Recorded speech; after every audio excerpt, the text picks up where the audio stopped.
Pernahkah kamu bertanya-tanya, mengapa masyarakat kita terbagi menjadi berbagai lapisan? Mari kita bedah bersama. Halo, saya Imamatul Hasanah. Hari ini kita akan menjelajahi 3 konsep penting dalam ilmu pengetahuan sosial. Pertama, stratifikasi sosial.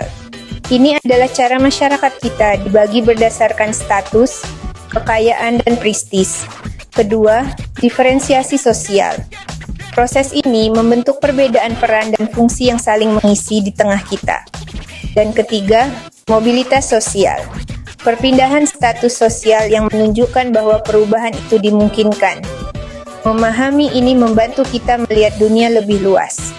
Siap untuk lebih mendalam? Yuk, kita mulai. Di Indonesia, mimpi setiap anak adalah sama, punya masa depan cerah.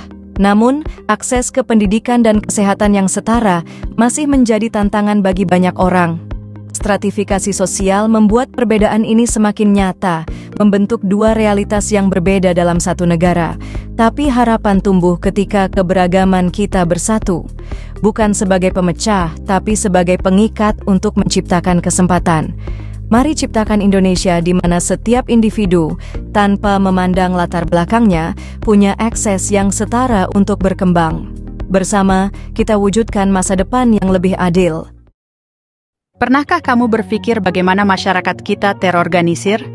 Mari kita lihat struktur sosial Indonesia.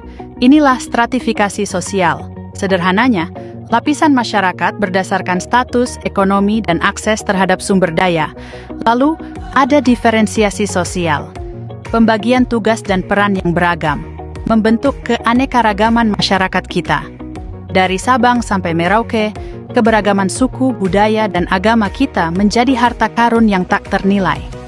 Memahami struktur ini membantu kita menghargai setiap individu. Mari bangun masyarakat yang lebih inklusif dan adil untuk semua. Pernahkah kamu berpikir siapa saja yang membangun Indonesia? Mari kita lihat lapisan sosial yang membentuk negara kita. Di puncak, pengusaha kaya dan pejabat pemerintah memiliki kekuasaan dan sumber ekonomi yang besar dalam mengambil keputusan. Di tengah, kelas menengah seperti guru dan pekerja kantoran menjadi tulang punggung dengan pengetahuan dan kemampuan mereka. Dan di dasar, para petani dan buruh yang bekerja keras sebagai motor penggerak perekonomian menghasilkan barang dan makanan. Sementara itu, tokoh agama dan pemimpin masyarakat memiliki kehormatan tinggi dan pengaruh luas di kalangan rakyat. Masing-masing lapisan memiliki peran unik. Bersama, mereka menciptakan harmoni dan keberagaman yang indah dari masyarakat Indonesia. Pernahkah kamu bertanya-tanya apa yang dimaksud dengan mobilitas sosial? Mari kita bedah bersama. Pertama, mobilitas vertikal. Ini adalah perubahan status sosial ke atas atau ke bawah. Contohnya, seseorang yang awalnya petani, berhasil berjuang dan menjadi seorang pengusaha sukses. Ini adalah pergerakan status ke arah atas. Kedua, mobilitas horizontal. Ini adalah perubahan posisi yang tidak mengubah status sosial secara signifikan. Seperti seorang guru yang berpindah ke sekolah lain dengan jabatan dan gaji yang sama. Jadi, mobilitas vertikal naik turun status, dan horizontal pindah posisi setara. Keduanya membentuk dinamika masyarakat kita.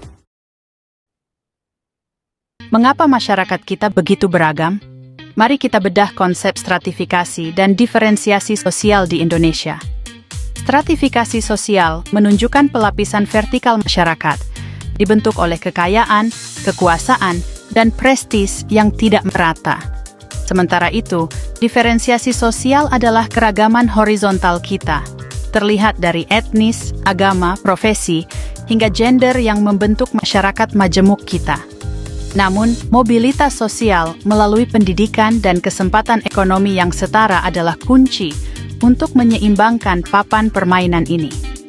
Tujuannya, mewujudkan keadilan sosial dan kesejahteraan untuk semua, membangun masyarakat Indonesia yang lebih harmonis dan kuat.